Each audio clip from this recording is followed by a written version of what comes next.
oh, whoops, accidentally shot the debt hunter when he came to get the money kind of scenario. Eavesdroppin.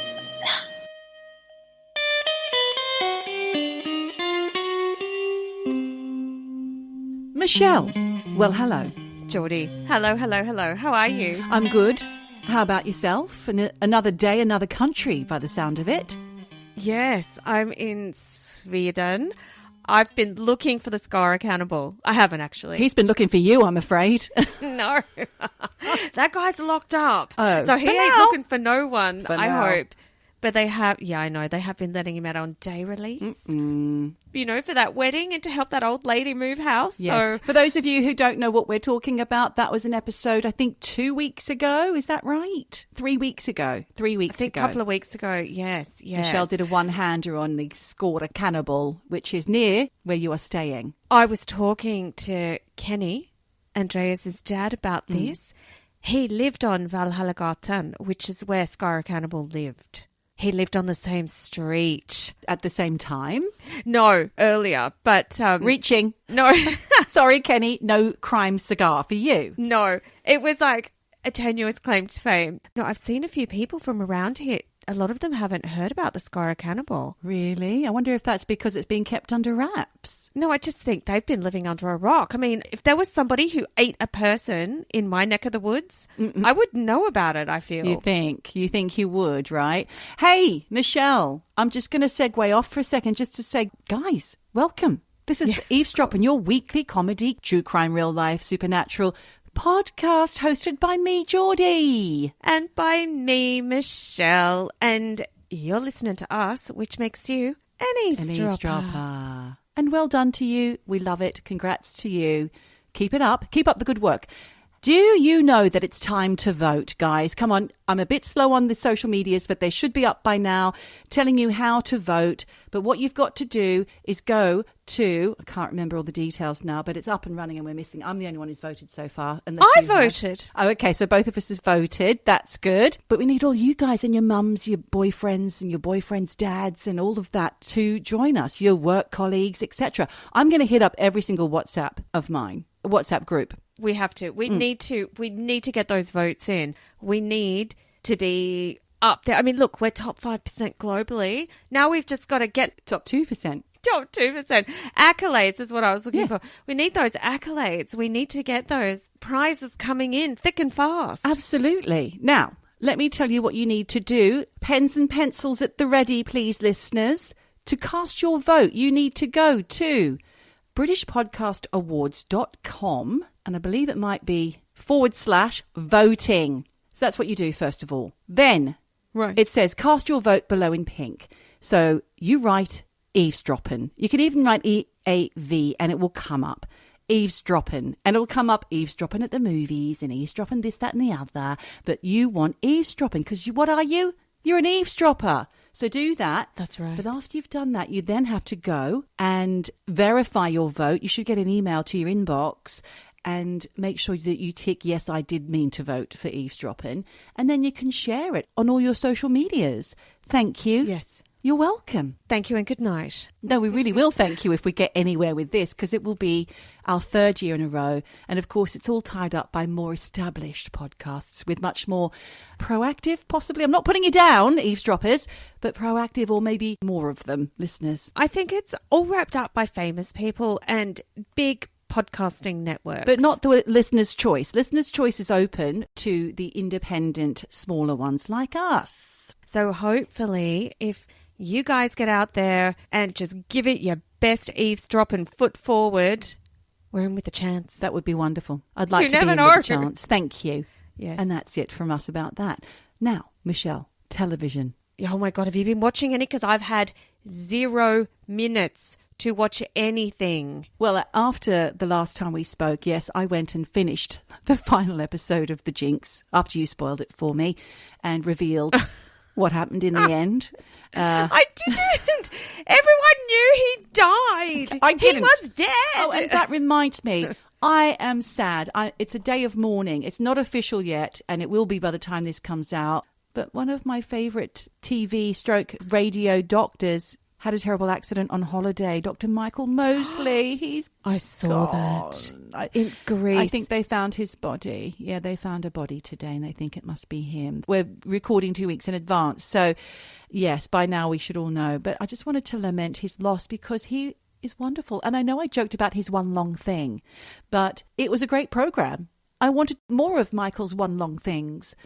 And now we won't have any more. And I'm really sad about it. Yeah, no, look, he was good. He gave fasting to the world. What is it? That 8-4 or whatever, 5-2, all those numbers. He was behind all of that. He was fabulous. Yeah. It's a bit sad that he went hiking on his own in a place where he didn't know the terrain. He's obviously really hot as well. Got hot. Yeah, he overheated, got dizzy, got a bit disorientated. Well, we don't know what happened, I guess. Maybe we do by the time this comes out. But for now, let me just RIP for the great Dr. Michael Mosley. Sadness. RIP. We got a bit bleak. We got a bit dark. We're two birds yakking, just having a laugh. But segueing on to more television. So I've got a few people writing into me at the moment about the television. Great, because I will say I have started some recs on the Patreon. Have you? The way it's going to work is I've created a new tag called Telerecs. Great. So in the future, because there's only one up there at the moment, I think. What is it? In the future, you will be able to just go to searching tags and all of them will come up as we discuss each episode. Okay. Get to work on that, Michelle. And what about having somebody like Safka to moderate the comments on there? She could be responding. Well, we'll have to see who's making those comments. It's more of a post situation where you can... Well, she'll be posting. Comment. She'll be posting. Hopefully she'll be adding her own recs under there. She's got some recs already, shall I tell you? She's watching. What is Safka watching, everybody? Let me tell you. Safka, our resident white witch and researcher and telerecommender, is watching Hacks. I don't know what that is. She's also watching We Are Lady Parts, which is on Channel 4 here in the UK. I don't know where she's watching it, probably on a VPN like you've recommended. And it's about a Muslim punk band. And actually a friend of mine is an extra in that. He posted a picture of himself in the audience the other day. Oh, wow. Yes. Yes, I've heard about this. I've heard it's meant to be very good. I'm going to check it out. And then she's also watching all her documentaries. She does love a documentary. She's watching the Milli Vanilli one. She said there's one on TLC. And I think that is it from her. Mark, Rains Park Mark, sent me something very interesting. Dancing for the Devil, the 7M TikTok cult. That's out on Netflix right now and I've started it. But then I just haven't been able to focus. Because also I'm watching something else. I'm watching something with my husband and our friend when he comes to stay, Tim, the music man, who hopefully will be on Patreon. I'm just about to try and pin him down. It's called Sugar, and it was recommended by Steve and Jannica in Amsterdam. Okay, what's it about? I don't quite know. We've watched about 2 or 3 episodes so far. It's Colin Farrell, who Tim said, and I don't agree with this, he doesn't get on with him because he reminds him of Robbie Williams. Now, I know that anyone that would remind me of Robbie Williams would definitely turn me off as well. But Colin Farrell, no. I don't think he is. I don't get the Robbie Williams connection there. No. Not quite right. No. I have to say no on that one. So he plays an unusual man and we can't quite figure out what's going on. At first I thought it was like a LA Confidential style, like Chinatown-y kind of era, but it's not. Okay. And he plays a private investigator who doesn't like to hurt people. And he finds people. That's what he does. So that's what we see him doing. And he's got a handler, a lovely lady. And that's all I can remember for now. But definitely there is something slightly odd about the lead character.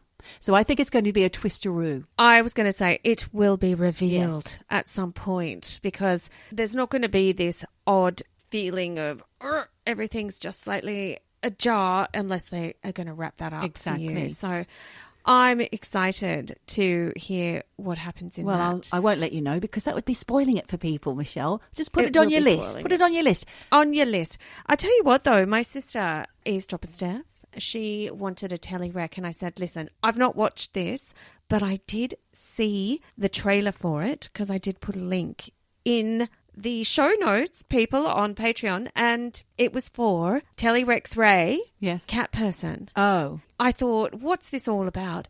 It's got the guy dopey from cousin. Succession. Yeah, the dopey cousin from Succession in it.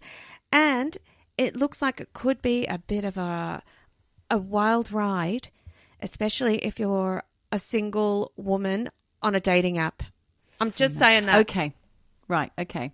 I watched it as well, and I thought it looked a bit, I wasn't sure. But if Ray's recommended it, it must be good. Well, we'll have to see, because I thought, yes, okay, if he's in it, I'll give it a red hot go, because I thought he was quite good in Succession. Yeah, he was great. My daughter and I are also watching Insomnia with Vicky McClure. Oh, I haven't even heard about that. Okay, I like her. It's not. I'm not quite sure. It feels like it's one of those things that's been taken from a dark novel. Okay. Like a chick lit dark. Like Girl on a Train or something like that. And we don't quite know what's going on yet. We're a bit confused. I didn't elaborate on the 7M TikTok cult, but I think people will probably know what I'm talking about by now. It would have definitely hit maximum capacity by the time this comes out. I love anything to do with cult. So fantastic. Great Rex. One more thing. One more thing. Yeah. Just wait, Bodkin. there's more. Just need to say, Bodkin, which Steve and Janneke from Amsterdam recommended. Well, I think Safka's on board with the Bodkin, but Janneke felt let down by the finale. It happens. Apologies. Do you know what? It happens. You get reeled in, you get hooked in, and then the crux, the pinnacle, the ejaculation, if you will. It collapses underfoot. Why does it have to be an ejaculation? It's meant to be the wrap up, the climax, of all the telly you've been watching, and then when it lets you down, you feel like you've wasted 7 hours of your life. Yeah, that's no good. All right, well, look, so much to catch up on, so much to watch, and if you're on the Patreon, look out for all those recs. I'll be listing them. Hashtag on the tagging Telerex. Oh, okay. So other Patreons and listeners and researchers have been getting in touch, Michelle, and I had a very lengthy conversation with Shari, who was inspired by your discussion, or our discussion, about Midori. She said she had a Midori flashback while listening to that episode, I think 2 weeks ago. She remembered being a young goth in Canberra in Australia, and she bought some of this Midori on a very hot day with warm lemonade and drank it at the goth place in Canberra. She then reeled off some names. I knew some of them, actually, from my days as a 17-year-old young lady in Canberra.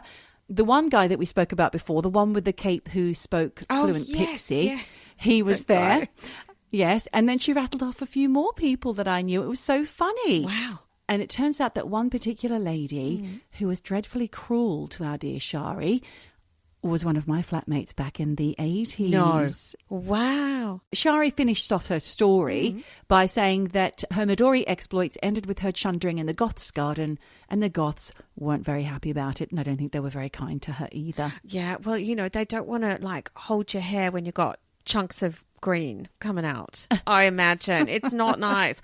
But, I'm sure I've told this story on the podcast. It must have been year 8 camp down at 7 Mile Beach with a bottle of Kahlua, and we went off to the supermarket to get milk, which from the supermarket down to the beach turned from cold milk to hot milk. But we drank it with that Kahlua. Oh, fuck. Kahlua milk, vomiting out our noses. That's disgusting. That is disgusting. Vile.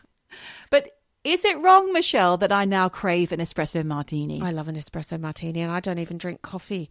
Love them. Oh, well, did she know about the Japanese slipper? She didn't mention that. I think that was too sophisticated from what she was describing to me, bless her. She's very sophisticated now, of course. Yes, well, I did work at Olam's, and I'm sure I made a Japanese slipper or two. That was a hotel. Yes, a dodgy hotel in Ainsley. Oh. Thank you, listeners, for all your titty-bitties and writing in. We love it. Eavesdroppin'. Eavesdroppin'. Eavesdroppin'. Eavesdroppin'. Eavesdroppin'. So this week, Geordie, I was thinking about how awful it must be to have to be a debt hunter / collector / bailiff, whatever you want to call them.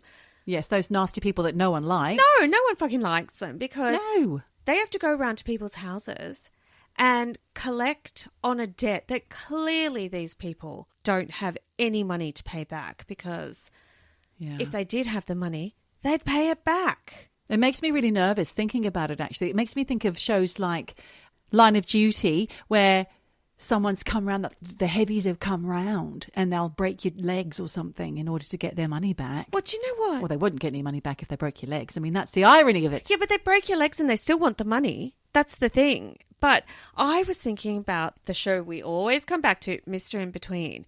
Do you remember in that series, there were 3 or 4 times when people were supposed to pay up on a debt, but they didn't.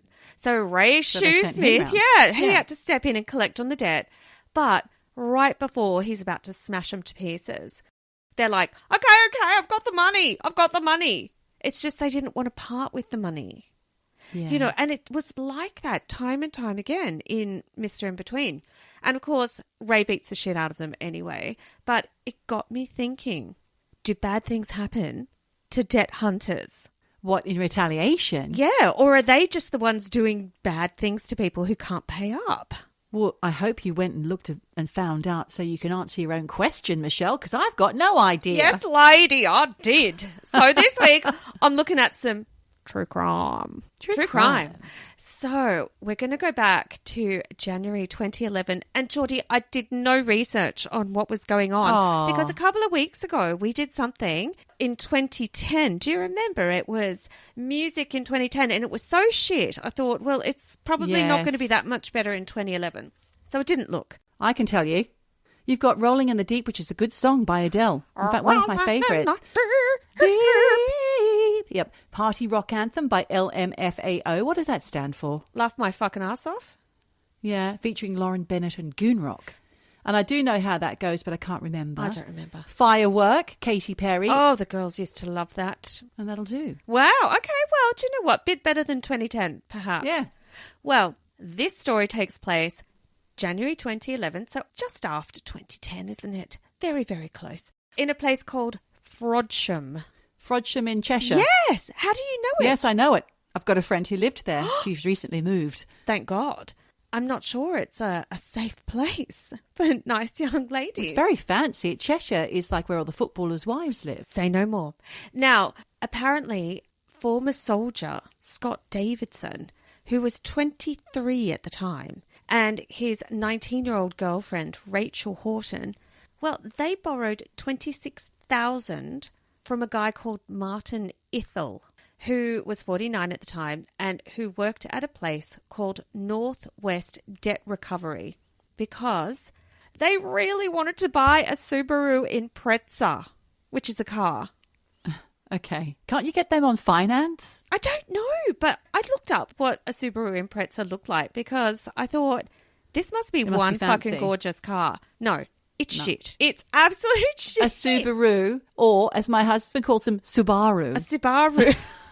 Maybe they call them Subaru in Cheshire. Who knows? I don't think anyone calls them Subaru. Well, this is like one of those really ugly corporate-looking sedans. Yeah, I know. Like a businessman's car. They're awful. So why the fuck did they want that car? You know. But let's not judge. No. Let's just judge them on where they went to collect the money. They could have gone to Bank of Mum and Dad, maybe. Who knows? Or they could have gone to the car finance company. Maybe they couldn't. Maybe they didn't have any jobs on paper. It could be all sorts of reasons. All sorts of reasons. But whatever happened, they wanted that car. So they went to this Northwest Debt Recovery Service. And I don't really know how it works, but somehow this guy, Martin Ithell, was responsible for giving them the money. But obviously, it's not a gift. So no. In March 2011, Martin asks for the loan to be repaid. March. He's given them 2 months to pay back 20 plus grand. Or at least and the interest. Start paying it back. Right. Rachel and Scott, they don't have the money. So they're like, yeah, just give us a few more days, whatever. Kept putting him off until they realised that because of the interest rate, as you just said, which I tried to research how much it was, but it must have been ridiculously high because that's how these loan sharks make money. Yeah. You know, they give you the money that they say it's like 25% interest or something. Crazy. I don't think they could even pay off the interest, let alone the principal of this loan. They were like, fuck, what are we going to do? So, Geordie, they came up with a plan. And I'm not talking a repayment plan. I'm talking a different kind of plan. Right. I think I know where you're going with this. A scheme, shall we say. First of all, they did try to get some money together to pay off the loan. So, first of all, they decided the pair of them were going to rip off a motorway services station. Oh. But when it came to it, they abandoned ship and didn't try and rob the servo. As they'd say in Australia, it's servo.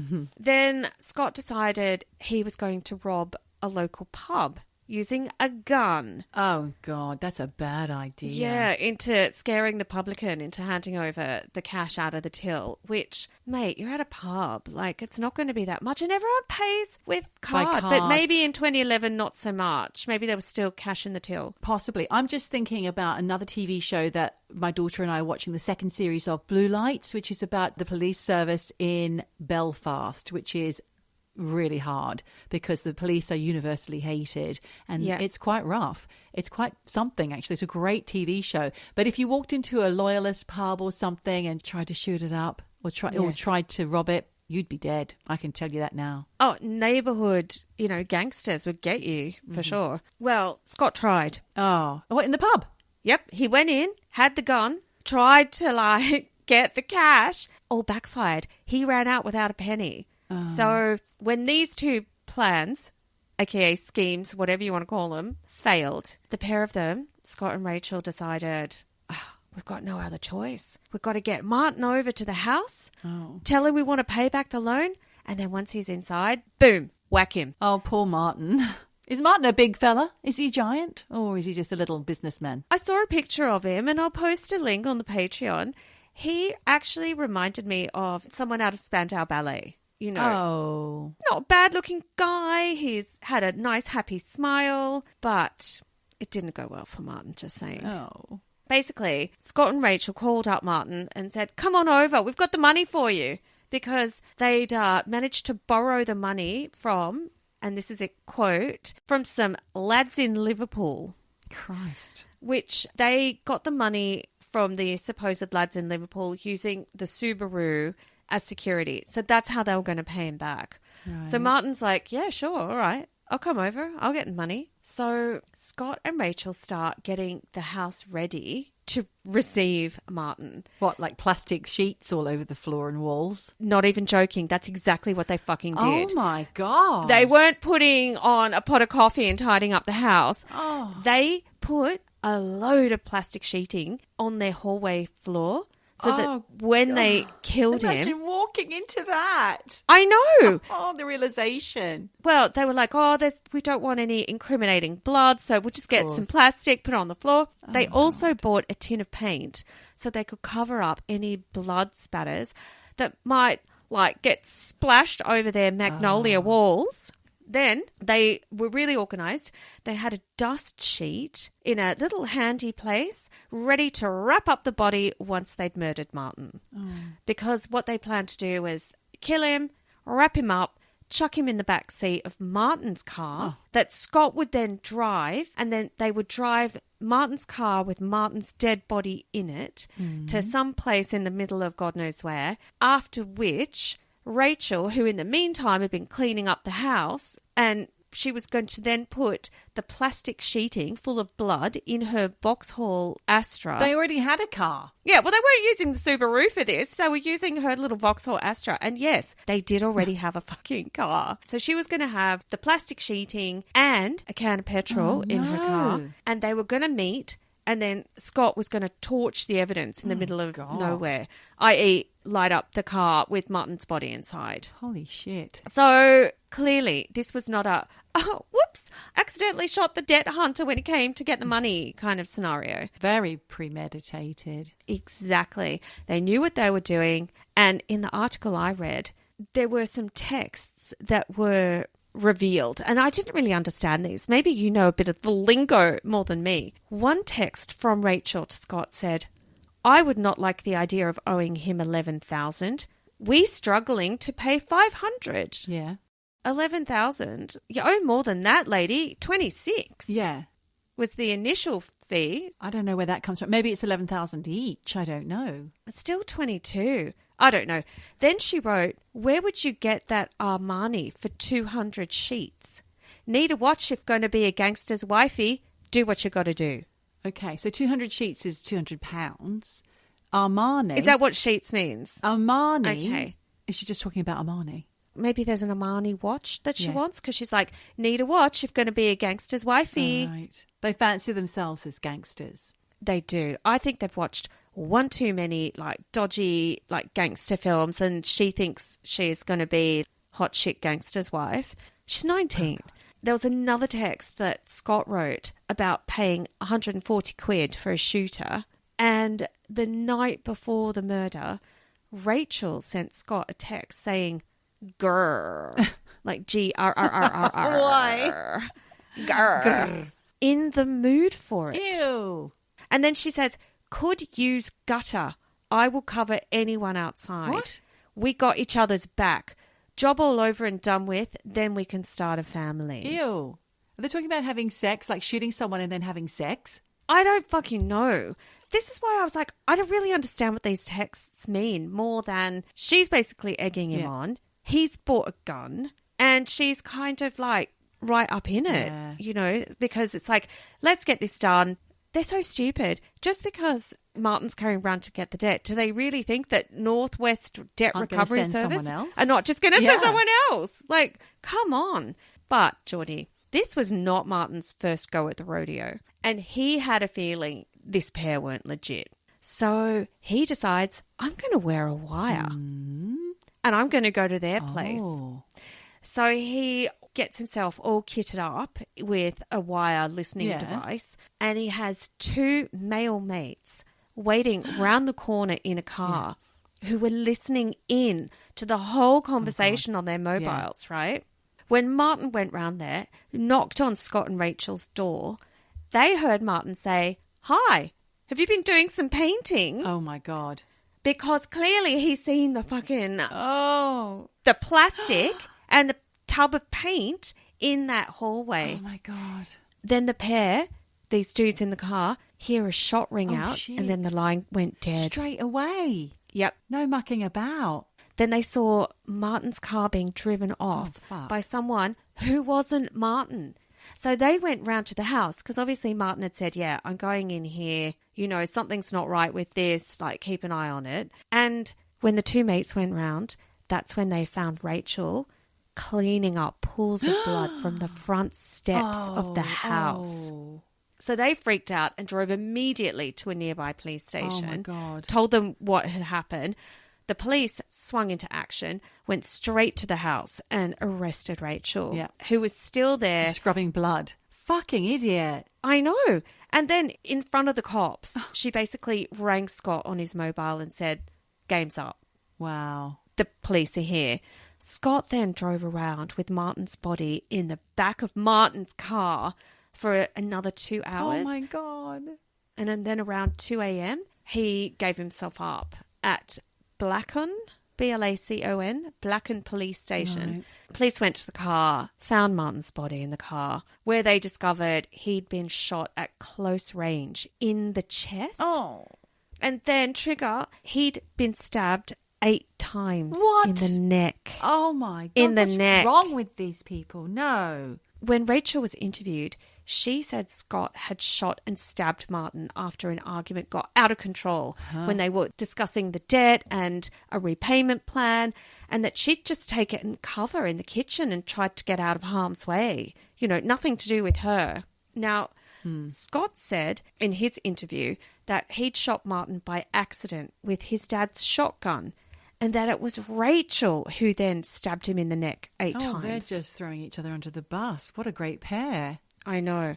He also said that after Martin arrived at the house, quote, he walked up to me and grabbed me by the throat and said, "I've come for my money." Well, that would have all been heard by his mates, wouldn't it? Exactly. Because Scott then said, quote, "I put the gun up. I wanted to scare him and it just went off. I didn't mean to pull the trigger. He was shouting, 'He shot me. He shot me.'"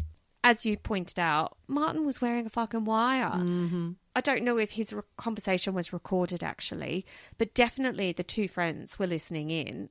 That makes them kind of audio witnesses to a murder. Yes. And what they said was, Martin walked in, said, "Have you been doing some painting?" Then there was, a shot and the line went dead. And that's it. Yeah. So unfortunately, anything after that wasn't heard by the two mates. But I guess there's a case to be made that there was no altercation and that the pair shot Martin the minute he entered the house. Yeah.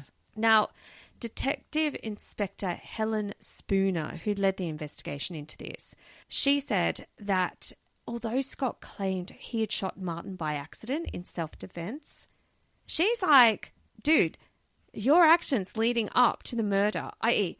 buying a gun, buying the paint, buying the plastic to cover up any blood, these all show that they planned to kill Martin and they had no intention of letting Martin walk out of that house alive. And did they have the money? No. No, they didn't have any money. Which also proves that they lured him over under false pretenses. And Rachel has never given a clear explanation of how deep her involvement was in the whole mess. But she apparently did plead guilty to manslaughter, which shows that she knows that she was connected to his death. Scott Davidson was sentenced to life imprisonment, while Rachel was sentenced to serving just 8 years in a young offenders institution because she was 19 at the time. And during the trial, the judge did say that there was an element of fancy to the whole thing because, and this is a quote, "It was as if the pair were in a film, covering the hall with plastic sheets to prevent the victim's blood staining the walls." And you had said that earlier, they just wanted to be like Dexter. Yeah, or what was that fantastic film where you've got the guy in Ibiza and he's the hitman? Sexy Beast. Sexy Beast. Maybe they'd just been watching too much of that. Maybe. What was really heartbreaking is that after the trial, Martin's girlfriend, a woman called Sarah Potbury, she said he was nothing like a bailiff. He'd never go into an old lady's and start throwing the furniture out. He was fair with people. Oh. If they didn't have the money, he made them a repayment plan. He was no bully boy. His politeness and manner made people feel at ease. And then she said, "I love him so much and will never come to terms with the fact that I'm never going to see him, kiss him, hold him, or talk to him again." Heartbreaking. I know, it's so awful. So yes, bad things do happen to bailiffs. They're not the bully boys every time. No, they are not. It's a bit of a danger money sort of role to take on, really, isn't it? Because it is a little bit cheeky and it's a little bit grubby. Underhand and grubby. Exactly. Yeah. So you are going to be messing with people whose morals maybe aren't up there. No, exactly. I think it's a grubby line of work. R.I.P. Martin. R.I.P. Martin. True crime time. True crime time. True crime time. True crime time.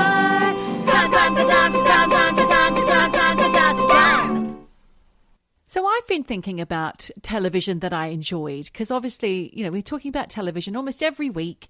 And there was a show, I've mentioned it before, on Netflix, true crime thriller series called Mindhunter.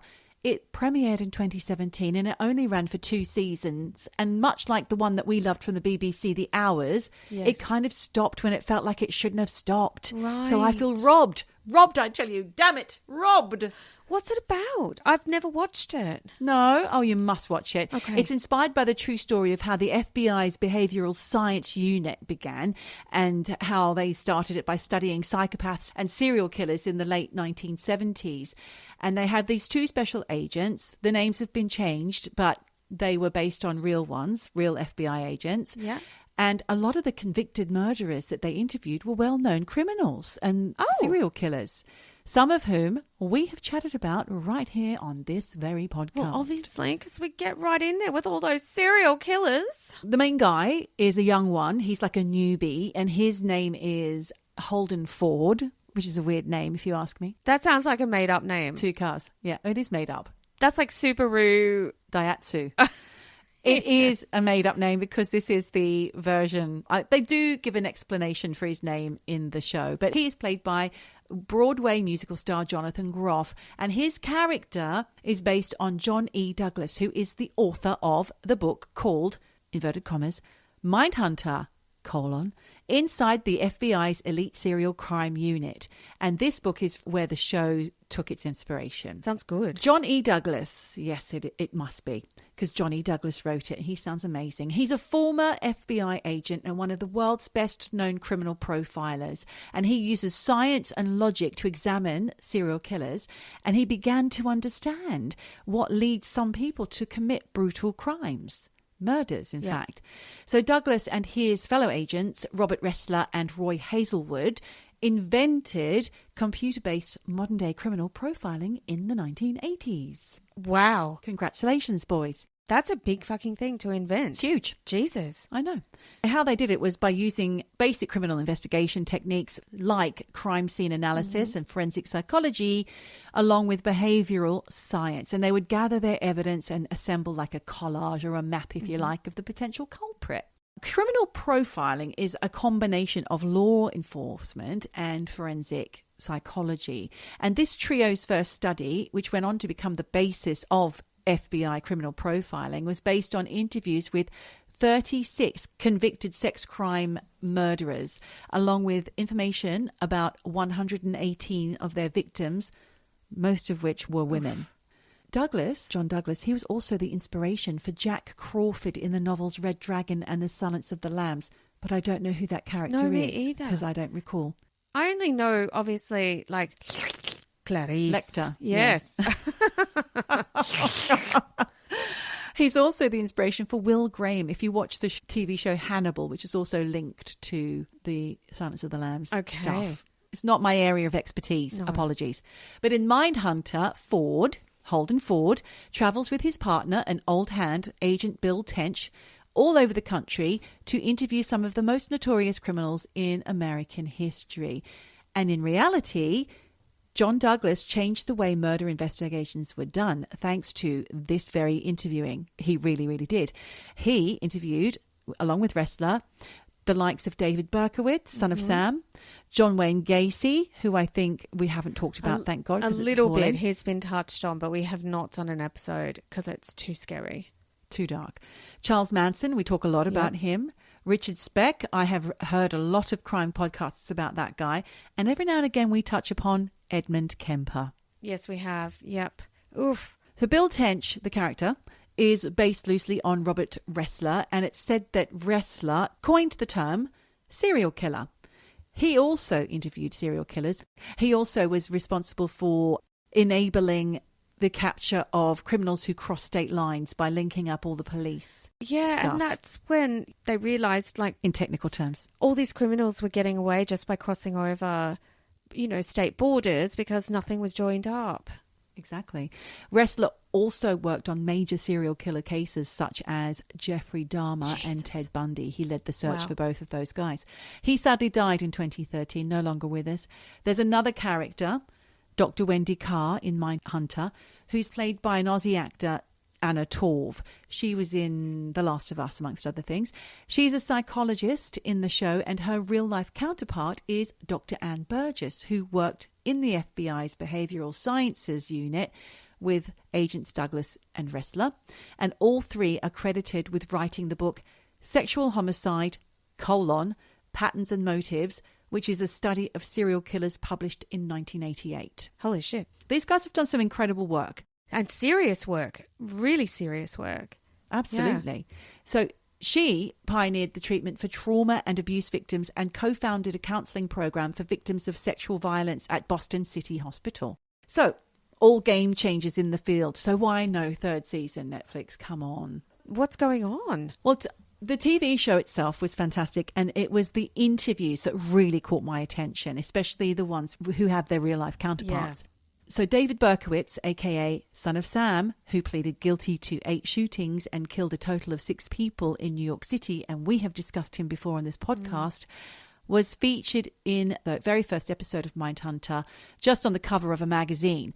But we didn't get to see his interview until season 2, when Ford and Tench go into the prison to interview him. The agents were on the hunt for another awful murderer from real life called BTK. That is standing for Bind, Torture, Kill. He's real.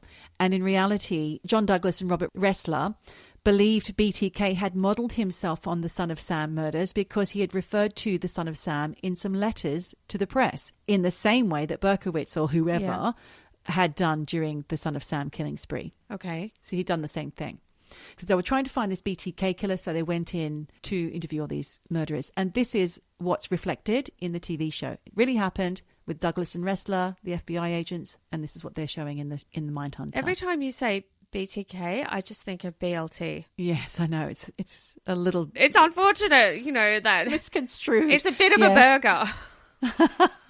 Berkowitz was arrested in 1977, but said it was all down, if you remember, to a 3,000-year-old demon inhabiting his neighbour's dog that forced him into the murders. Bullshit. But Berkowitz was proven to be mentally competent to stand trial, and in Mindhunter, Agent Ford tells him he believes it's something he made up after seeing The Exorcist. And he says, so if everything went to shit, you'd have a way out. Right. That's what the Ford character had said. And he complimented Berkowitz into tricking so many learned folk into believing him. To which Berkowitz replies, especially the shrinks, hell, I believed some of it. I'm very suggestible. But this is also what we talked about with Scar Cannibal. He's tricking the psychs into them thinking that he's, mentally unhinged when really he's like, ha ha ha. Well, this was his undoing. And what was reflected in the TV show and what happened in real life, Agent Douglas claimed that when he interviewed Berkowitz, he also dismissed the demon dog confession, and he said to Esquire magazine, early on in the interview, we came to the topic of his 3,000-year-old dog that made him do it.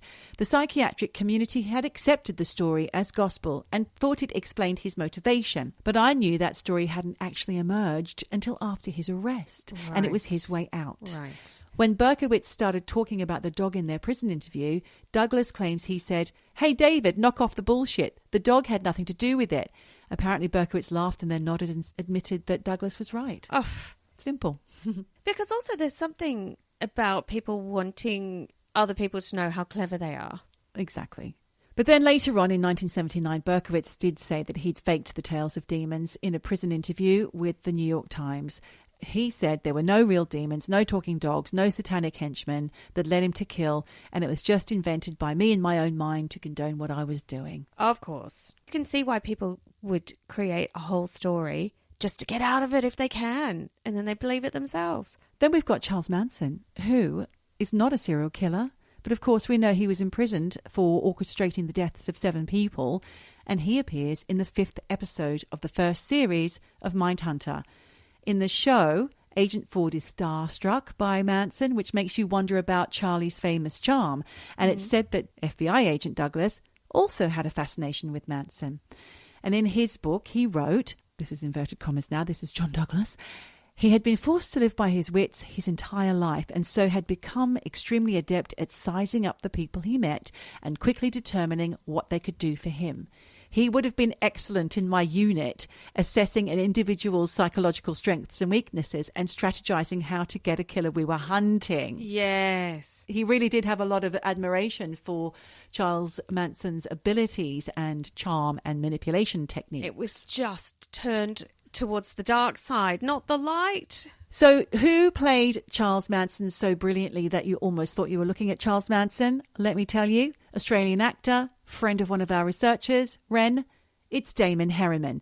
He was playing Manson on Mindhunter and, funnily enough, also appeared as Manson in Tarantino's Once Upon a Time in Hollywood. That's how good he is. Damon Herriman. Damon Herriman, who plays Freddie, the strip club owner in Mr. In-Between, which you referenced earlier this episode. But that is crazy because, I mean, it must be testament to what a good actor he is, because he's a bit of a fuck-up in Mr. In-Between. You know, he's a bit of a... Well, that's his character he's playing. Yes, of course, but, like, he's obviously a very good actor because he can play a killer and a bit of a joke. Well, he's not a killer. He's a cult leader. Well, I guess that's right. He never killed anyone. Well, that we know of. Didn't put his hands on anyone, did he? Not that we know of.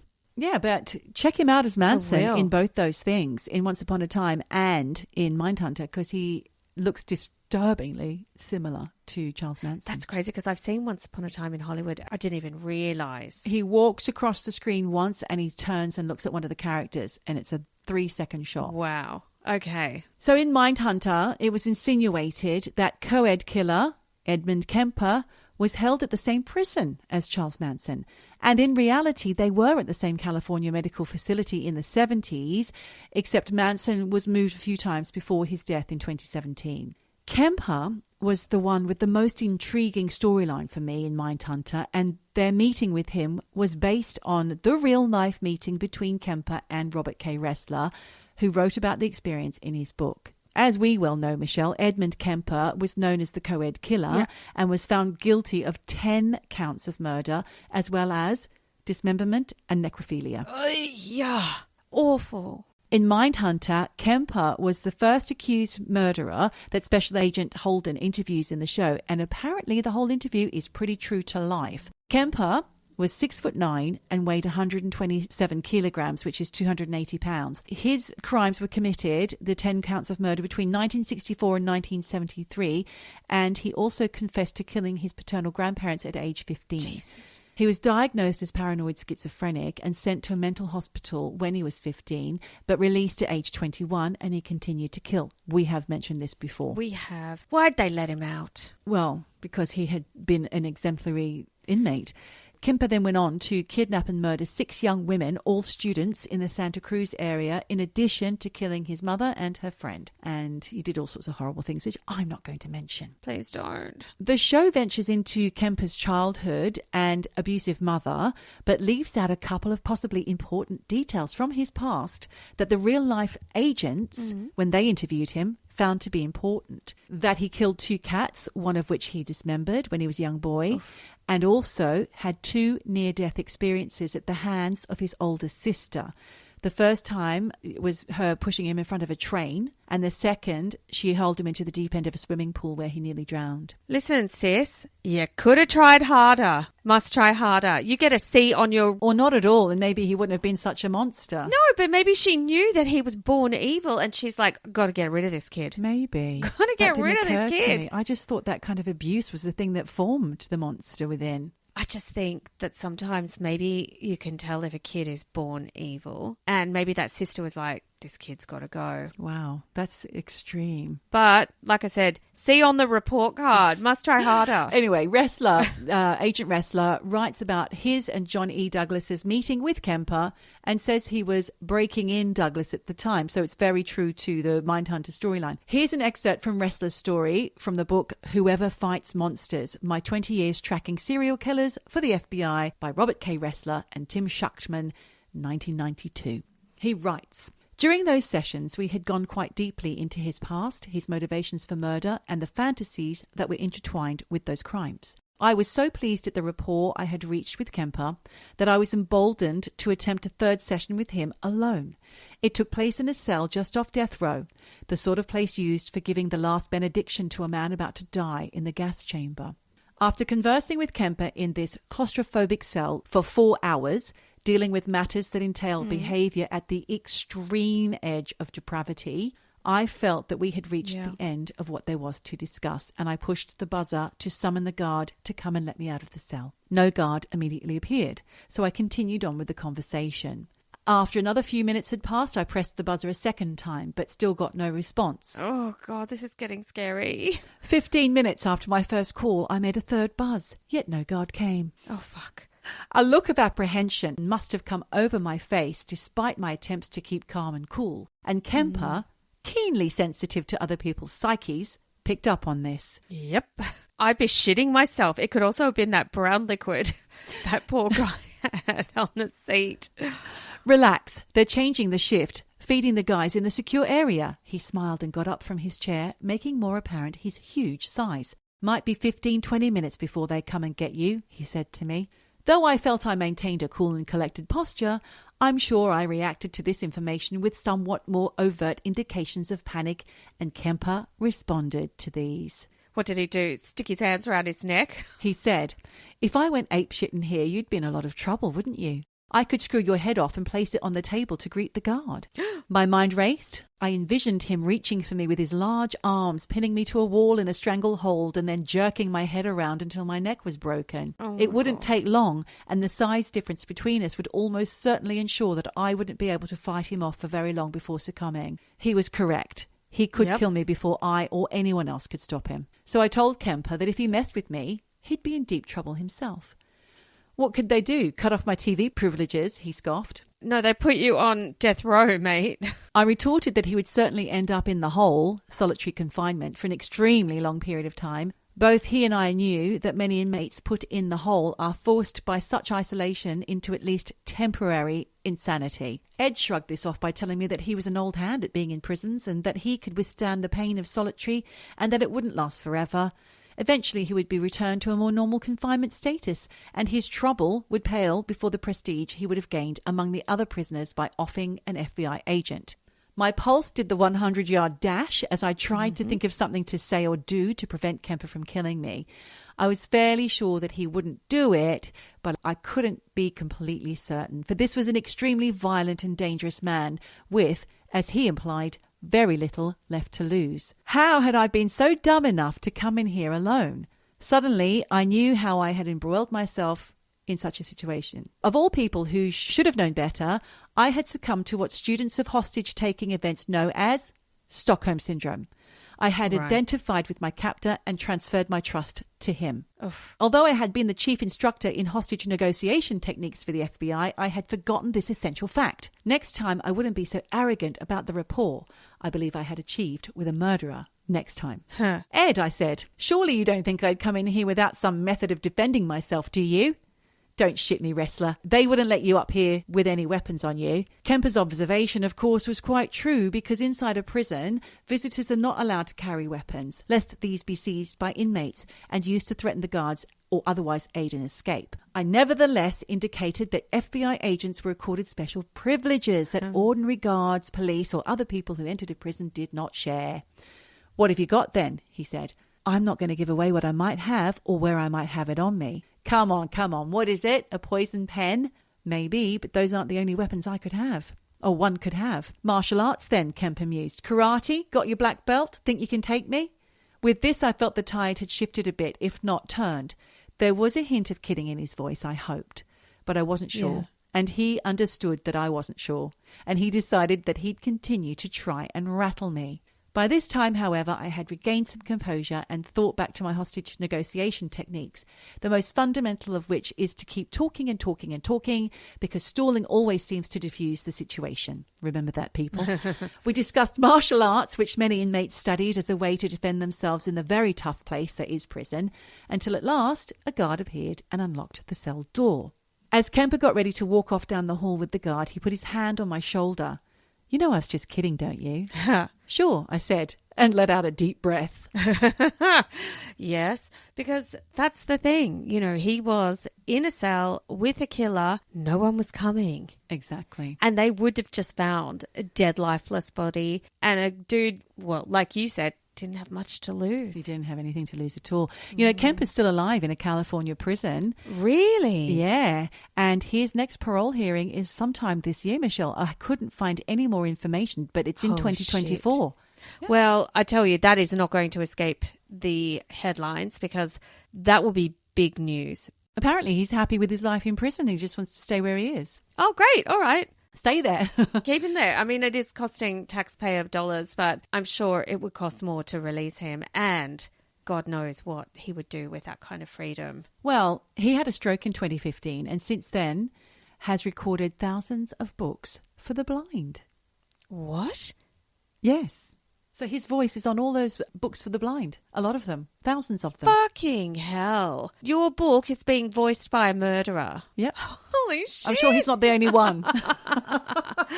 Wow. Okay. So that's my summing up of the TV show Mindhunter and the most interesting characters in it. I really do recommend that you go and catch it, but just be prepared for a bit of sadness at the end when you know that it's setting up for a third season. That doesn't happen. Oh, my God.